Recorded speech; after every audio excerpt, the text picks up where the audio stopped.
Pour terminer cette émission, je vous propose un petit détour par la pompe. 1,80 € le litre, bientôt 2 € disent les plus pessimistes. Depuis quelques années, le prix de l'essence ne cesse de flamber. Du coup, pour consommer moins, le monde industriel propose des voitures vertes, des économiseurs de carburant ou encore des additifs miracles. Quelles sont les formules vraiment efficaces? Comment distinguer les bons plans des arnaques? Voici tout de suite le reportage d'Olivier Badard et Christian Leroy.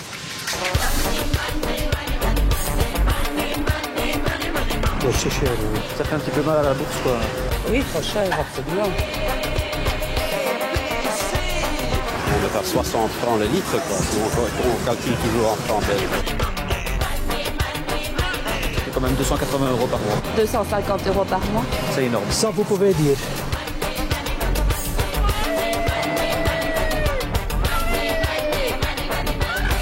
Donc les pétroliers vous aiment bien? Oui, les pétroliers nous aiment bien, nous un peu moins.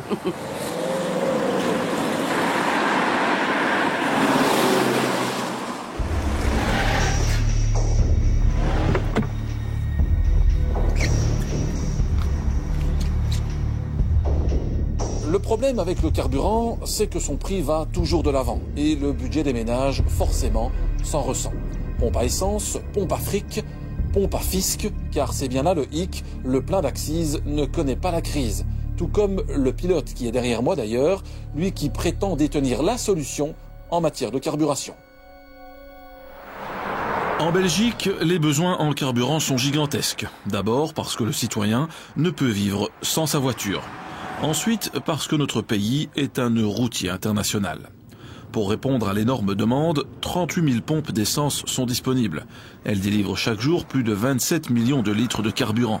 Marché colossal que se partagent grandes marques pétrolières, enseignes blanches et petits indépendants. Une chose pour laquelle tout le monde est d'accord aujourd'hui en Belgique, c'est que le prix de nos carburants est beaucoup trop cher. Alors est-ce que c'est l'État ou bien les firmes pétrolières qui exagèrent? En tout cas ici, à la Fédération du pétrole belge, on plaide non coupable. Pour comprendre le prix de nos carburants, nous avons rendez-vous avec le secrétaire général de la Fédération du pétrole. Il représente les grandes marques. Ce qui frappe d'abord évidemment dans la structure du prix de l'essence, c'est la part des taxes. Accise plus TVA, c'est 60% des prix de l'essence aujourd'hui.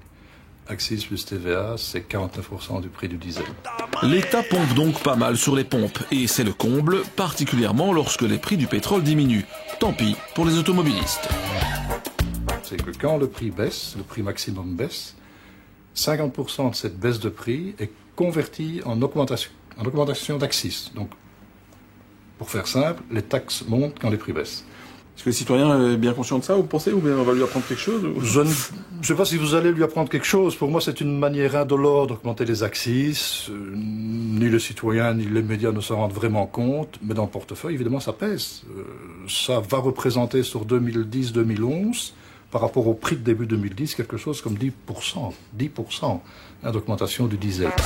À raison de 3 pleins de diesel par mois, cela fera en 2 ans 220 € directement dans les caisses de l'État. Et 8 automobilistes sur 10 vont s'y coller.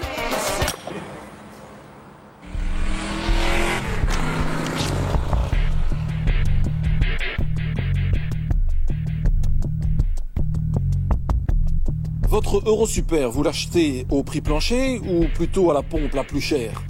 Votre diesel, plutôt Cora, Macro, Total ou Shell? Pour rouler plus longtemps et moins cher, chacun y va bien entendu de sa petite théorie et de ses doutes. Il est donc grand temps pour une fois de voir ce qui réellement tient la route. On sait que parfois on fait moins de kilomètres si on va dans une pompe ou dans une autre. Ah oui. Oui. Bien, je pense qu'il y a une différence de kilométrage peut-être. Peut-être une petite différence au niveau de la qualité du produit peut-être. J'ai déjà comparé et c'est vrai qu'il y a certaines pompes à essence qui sont un peu plus bon marché et qui à la fin du plein on compare et on se rend compte qu'on fait moins de kilomètres aussi. Bah écoutez, quand je vais chez Esso, je fais les mêmes kilomètres chez DAF que chez Esso. Ah oui. Donc c'est vrai. Fait-on plus de kilomètres avec une marque plutôt qu'une autre? La question divise les usagers depuis la nuit des 4 temps. Nous n'allons pas y aller par 4 chemins pour établir la vérité. Un test scientifique s'impose. Rendez-vous est donné à Maître Rocher, huissier de justice. Il va contrôler pour nous l'entière régularité de l'expérience. Première prise de carburant, 20 litres de diesel dans une pompe, on ne peut plus blanche. Ensuite, dans une station Shell où nous prenons du diesel de base et du diesel additivé, le V-Power, plus cher, censé amener plus de puissance au moteur. Enfin, nous nous rendons chez Colruyt DATS 24 avant de rejoindre le laboratoire d'essai DSI à Tournai. Le but de la manœuvre sera de mettre en compétition ces 4 carburants. Pour connaître le diesel qui nous emmènera le plus loin, il faut un banc moteur de haute technologie comme celui-ci. Donc on repart sur la séquence automatique pour refaire les tests de la même manière. Maintenant on va voir si vraiment on a un écart important entre toutes les courbes ou si à chaque fois elles se superposent vraiment de manière assez régulière. Ouais. Voilà, assez régulière. Important, tous les paramètres moteurs sont ici constants et le cycle de test est automatisé. Pour ne pas influencer le laboratoire, nous ne l'informons pas des marques de carburant qu'il va tester. La première conclusion, c'est qu'on a vu très peu de différence entre les 4 carburants. Donc on a vu une différence maximum de 1% d'un carburant à l'autre, sachant que la barre d'erreur sur nos mesures est de l'ordre de 0,5%. Donc ça correspond à 2 barres d'erreur, donc pas de différence significative. Deuxième conclusion, c'est qu'au niveau des courbes de performance moteur, donc on a fait ces montées en régime et en charge pour voir les puissances maximales aux différents régimes que pouvait sortir le moteur. Et là, à nouveau, très peu de différence, moins que 1%. Est-ce que pour autant on peut en conclure que tous les carburants se valent en Belgique? Je ne dirais pas ça, je dirais les 4 qui ont été sélectionnés ici se valent certainement en termes de prestations de performance. Les carburants testés se valent et vous allez tout de suite comprendre pourquoi.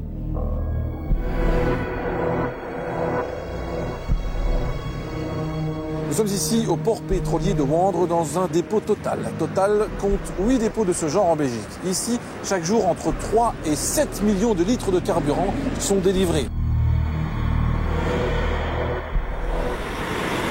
Bonjour. Vous allez livrer où, vous? Comment? Un Corrad Rocco. Il y a des SO qui cherchent ici, du Total, du Shell, du Texaco, du Kiol. Tout le monde cherche ici. Le diesel, la base, c'est un Total. C'est un très bon diesel. Un très bon diesel vendu donc à toutes les marques. Alors, pour se différencier des autres, Total a développé un additif au secret bien gardé. Exceptionnellement, nous avons pu filmer le dispositif d'injection de cet additif. C'est un système qui est lié au compteur approuvé métrologiquement et qui injecte de l'additif en fonction du badge de chargement du chauffeur. L'additif, c'est quelque chose de... Quoi, c'est un marché très concurrentiel ou... Donc c'est ça que vous voulez pas trop en parler ou quoi Non. On dirait que c'est un truc qui fait top secret. Non. C'est des choses qui sont développées par des centres de recherche, et donc effectivement c'est une sorte de secret, si on peut dire. C'est vous qui avez le meilleur additif? Évidemment.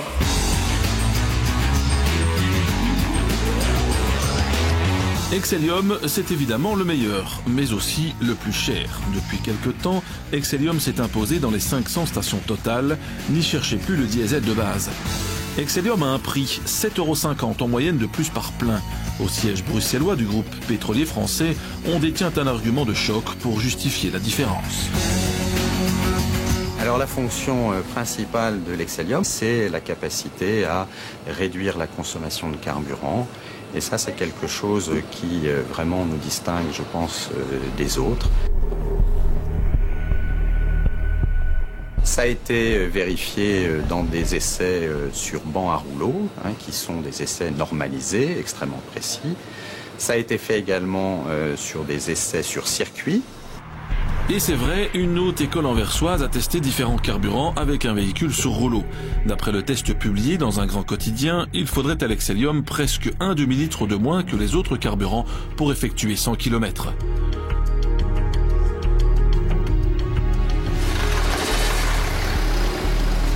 Un test sur rouleau, les spécialistes contactés pour notre enquête nous l'ont fortement déconseillé. Trop de paramètres fluctuants. Alors nous décidons de comparer l'Excellium aux 4 carburants déjà testés. Les conditions de test n'ont pas changé. Donc on voit au début, mais là c'est la phase de stabilisation, donc à ne pas tenir compte, c'est une phase qu'on ne retient pas, donc à peu près les 400 premières secondes, donc ce qui fait environ 5 minutes. On voit bien, quand je zoome, qu'on a exactement la même chose entre les deux carburants. Donc je peux supprimer une courbe, on a exactement la même chose. Et de 5 diesels testés pour les mêmes performances. Pour l'un des plus grands spécialistes belges des carburants, rien d'étonnant à tout cela. Le plus joli des carburants ne peut finalement donner que ce qu'il a. Les pompes ou les marques spécifiques qui distribuent un carburant, souvent rajoutent des additifs qui leur sont propres. Et cela, je dirais, améliore certaines propriétés des carburants, mais pas du point de vue énergétique. Donc ce n'est pas le contenu énergétique, donc l'énergie disponible qui est augmentée, mais bien le comportement lors de la combustion ou des propriétés lubrifiantes, détergentes, etc., qui vont permettre d'avoir un meilleur entretien du moteur. Maintenant, est-ce que ça vaut le prix supplémentaire? Ça, c'est à chacun à faire, je dirais, son bilan et avoir son point de vue à ce sujet-là. Vous allez chez Macro, chez Cora. Avant d'y aller, vous arrêtez dans un shop, le long d'une station essence. Là. Vous achetez l'additif, vous mettez le bouchon d'additif dans votre réservoir, vous faites le plein, ça revient exactement au même. Ah oui. Ça revient vraiment cher comme ça. Malgré tout ceci, des automobilistes soutiendront que certains pleins mènent tout de même plus loin. Ils ont raison, mais c'est une question de quantité, pas de qualité. En fait, le diesel a cette fâcheuse tendance à mousser lorsqu'on l'agite. Cette mousse empêche même le réservoir de se remplir entièrement. Et rares sont ceux qui attendent la retombée de la mousse pour faire la pointe. Un anti-mousse règle le problème et devinez ce qu'il y a justement dans les additifs. Nous avons un additif anti-mousse, une fonction anti-mousse qui permet de remplir les réservoirs beaucoup plus rapidement sans être obligé de s'interrompre. Mais c'est surtout le remplissage complet du réservoir qui intéresse les grandes marques. À gauche, du diesel sans additif, à droite, du diesel avec anti-mousse. En moyenne, l'additif permet de verser 6 à 7 litres de plus dans le réservoir, normal dès lors de faire plus de kilomètres.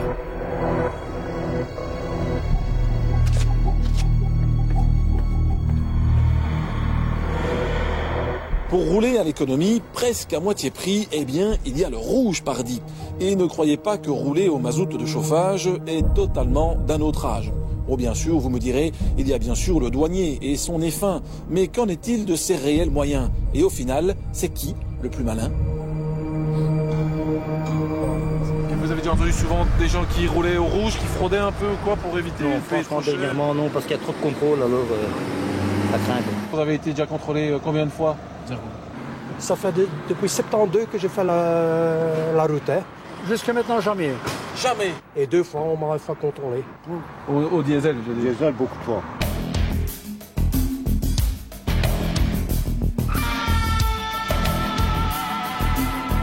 Le service des douanes et accises a contrôlé l'an passé 94 000 réservoirs au diesel, à la recherche du gasoil de chauffage, du diesel routier coloré en rouge par les autorités, un carburant beaucoup moins taxé. C'est le bon couleur. Et on redonnait le mazout. 94 000 sondages, c'est 1,5% du parc automobile contrôlé. C'est bien peu et cela laisse pas mal de champ libre aux fraudeurs. D'ailleurs, des fraudeurs au rouge, tout le monde en connaît. Oui, il y en a beaucoup. Vous en connaissez vous? Ah ouais. Beaucoup. Moi j'ai un copain qui roule comme ça tout le temps.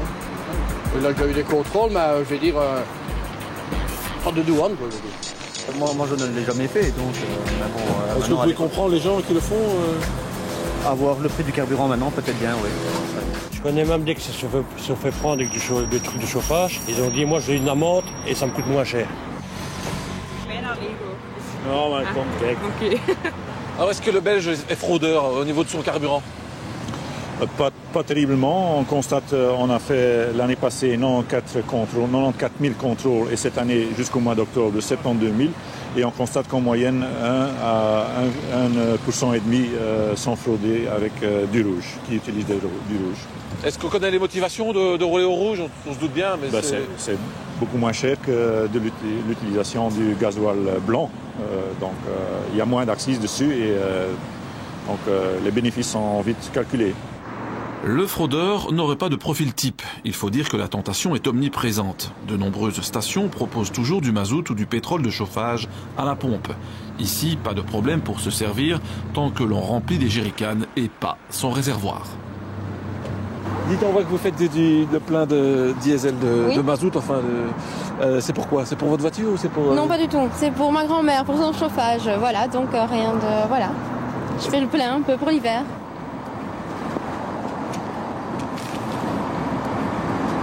C'est pas pour la voiture, hein.